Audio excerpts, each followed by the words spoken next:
adult population of 24 million, we only have about 10 million who have any kind of coverage. And obviously, if you're not under this system, you're not going to accumulate savings for your retirement, right? Obviously, we've been talking, I mean, EPF has been talking a great deal about adequacy. Coverage is one issue, adequacy another. Adequacy, of course, is whether you actually have enough for retirement. And the basic standard we use for that is what we call the basic savings requirement, which is basically the minimum pension for 20 years. So 1,000 ringgit a month for 12 months for 20 years comes up to 240,000 ringgit. But, you know, in this day and age, nobody can live on a minimum pension. You know, who can live on 1,000 ringgit a month, especially in KL? Impossible. Yeah. So what we've done is that we've talked to University Malaya. We have a center that we actually fund. And what they've done over the course of the last 3 or 4 years or so is actually try to enumerate how much does it actually cost to live in various cities at the minimum standard. So we're talking about basically literally just above the poverty line. When we talk about not nutritional deficiency, but also, you know, you're talking about community engagement, have a little bit of savings, you know, have a little bit of entertainment for a while. So this is adequate, standard of living. Typical lifestyle issues are makan. I know. I mean, you could argue about $10 haircuts versus $30 haircuts, right? You know, for example, or you know, $15 cups of coffee versus, you know, exactly. $5. Yeah. So, you know, you try to take the minimum of that and take living expenses into consideration as well.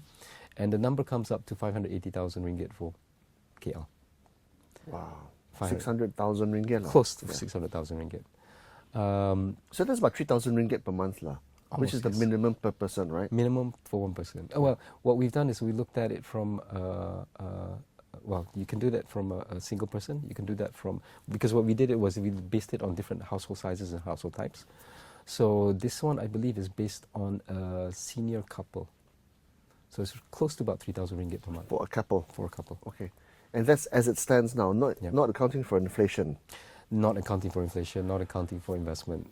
And it's only for 20 years, right? You still have tail risk. And what I mean by tail risk is that there's always a risk that you exceed those 20 years. I mean, so you live beyond 75. You've lived beyond 75. So the numbers right now is that roughly about 95% of women and about 90% of men will actually reach retirement age, right?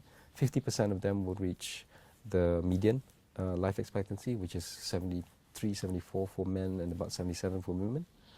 But a significant portion of those cohorts will actually exceed 80. So you've got roughly about 40% of women and about 30% of men who will actually exceed 80 years old. So nearly half of those guys who live to retirement age will pass 75 years old. Will pass 75 years old, and I think at least 1/3 will pass 80. So the 600,000 is, you know, like that. And if you add on those years, then it becomes obviously a lot more. So there's a huge mismatch about where we think the minimum savings rate is in terms of actualities, and this is as it stands now, without accounting for inflation or even people getting older beyond what they think they're going to... Right. And this is living expenses. We're not talking about medical, right? We're not talking about critical illnesses.